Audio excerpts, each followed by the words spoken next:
Hi, this is Milo Primo, and I am here to present today on appealing health insurance denials for LGBTQ New Yorkers. So, this information is accurate as of March 2022. If you're watching this sometime after this date, just be sure to check in with advocates or an attorney if you have any questions about what we talk about here, and to see if any of the laws or regulations have changed that would impact this process for you.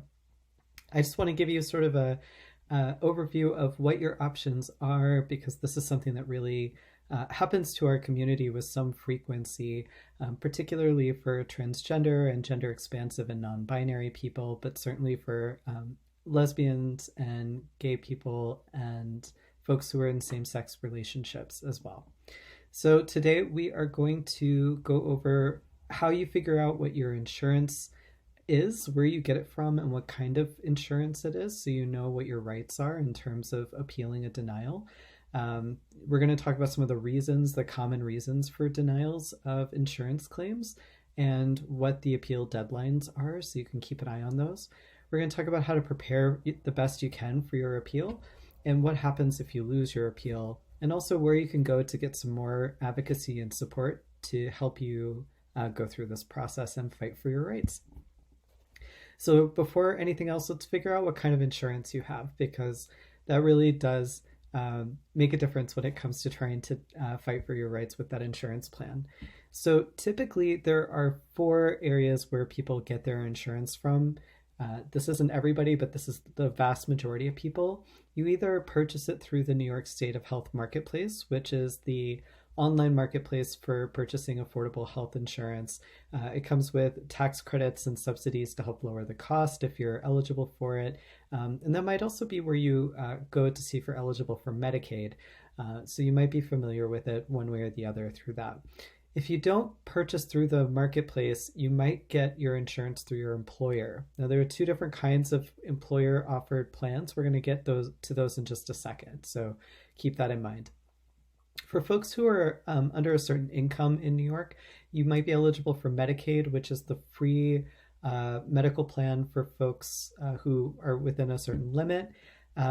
Most Medicaid plans at this point are managed by major health insurance companies.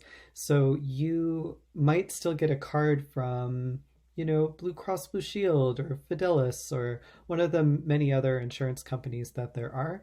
But at the end of the day, that company is just administering the plan. The state of New York is actually providing the benefits, providing the money for the medical care that you need, and that is a Medicaid plan. The other kind of plan you might have is a Medicare plan, which is available for people who are 65 and older or who have certain disabilities.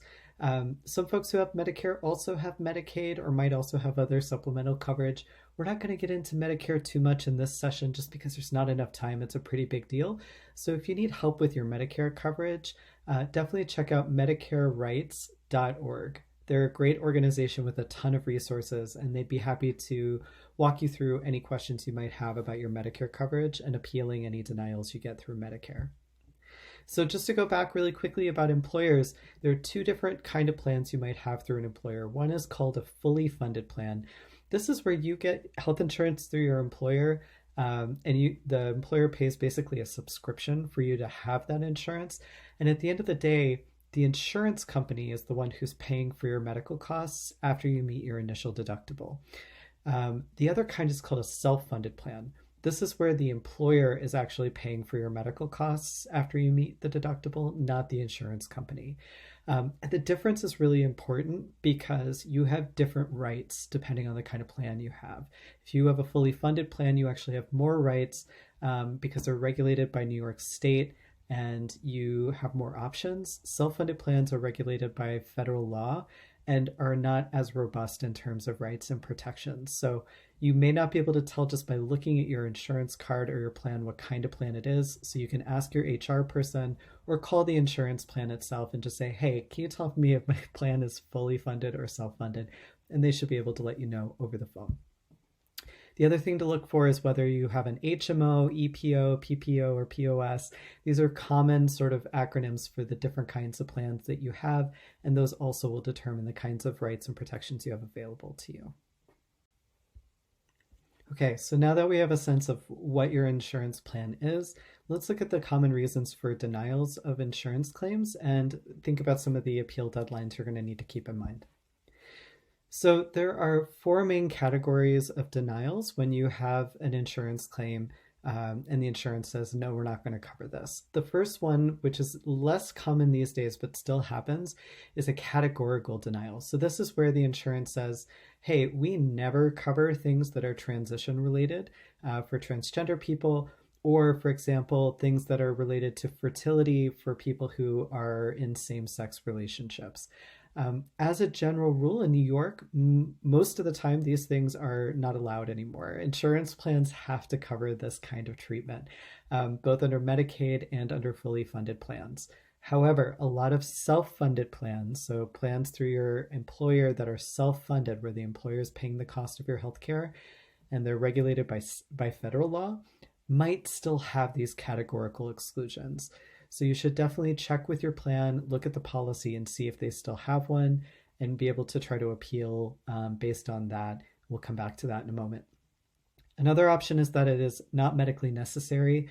This assumes that the treatment that you're looking for is inappropriate to treat a medical condition, injury, or illness that you have. So this is where the insurance says that we don't think that the treatment you're asking for matches the illness or the injury. And that is something that you can usually bridge with more research, information from your providers, and so on. Experimental is a reason for denial where the insurance company says there's not enough information to know for sure that this kind of treatment is something that is proven to be effective for the condition that you have. So again, that's the sort of thing where your provider is going to be very helpful in saying that, yes, in fact, it has been proven, or yes, it's experimental, but here's why it should be approved in your case because of your condition and your circumstances. The last one is very common, especially for trans-related care, which is cosmetic, which is where the insurance says, we would cover this, but under this circumstance, we think that it's cosmetic or being done for elective or aesthetic reasons only and not to treat a condition. Again, it becomes very helpful for you to work with your provider to explain and to convince the insurance plan that this is not cosmetic, it's not elective, it's absolutely medically necessary for you and your condition, and here's why. So these are some of the general denial reasons that the insurance will pump out because they don't want to pay for your claim, but you can usually appeal on all of these different counts in different ways. So here are your appeal options. With all the different kinds of plans that you might have, you definitely have at least one internal appeal. Sometimes you get two levels if you want to use them. The first internal appeal is where you go back to the insurance company and say, hey, we think you made a mistake. Here's some more information about my situation, and I think you should reconsider. You have at least 180 days to file that internal appeal, though I strongly encourage you to file it much sooner. You don't want to get close to the deadline and accidentally miss it. And of course, the sooner you appeal, the sooner you get some sort of outcome so you can move on with your life. So that's good. The other layer is called an external review. This is where if your plan denies your internal appeal, so they said, no, we're not going to cover this. You appealed it. They said no again. Well, now you have the option to ask an independent review organization, also called an IRO, to look at what the insurance plan decided to see if that they made a mistake. And for that, you have 4 months after you get the denial of your appeal back to file for an external review. So it's a very short period of time. So it's 6 months for the first appeal and it's 4 months for the external appeal, and you don't want to miss those deadlines. If you have Medicaid, what's really important to note is that you have an additional right. So you have the internal appeal with the managed care plan that manages your Medicaid benefits, and you have access to a fair hearing, which is where you get to go in front of an administrative law judge and make a case for why the benefits that you are entitled to have been denied and should be covered by the state.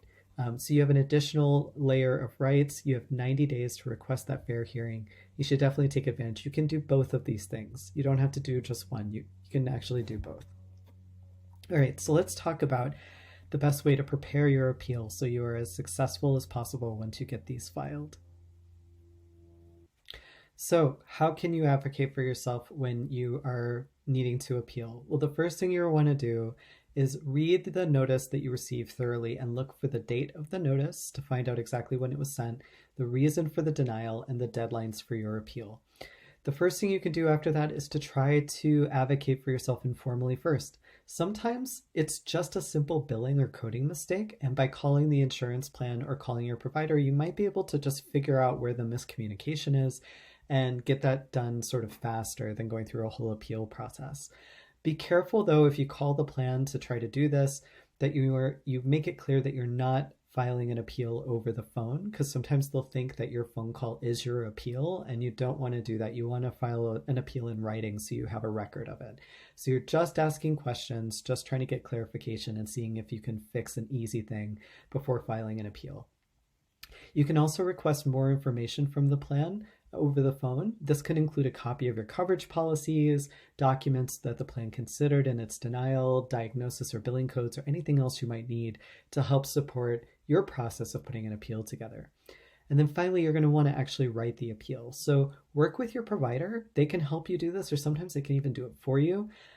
Gather more medical records, provider statements, maybe get some research that would talk about the kind of procedure you're looking at or the treatment you're looking at. Your provider can help you access these, and then submit all of these written documents ahead of the deadline if possible, keeping a copy of yourself for your records.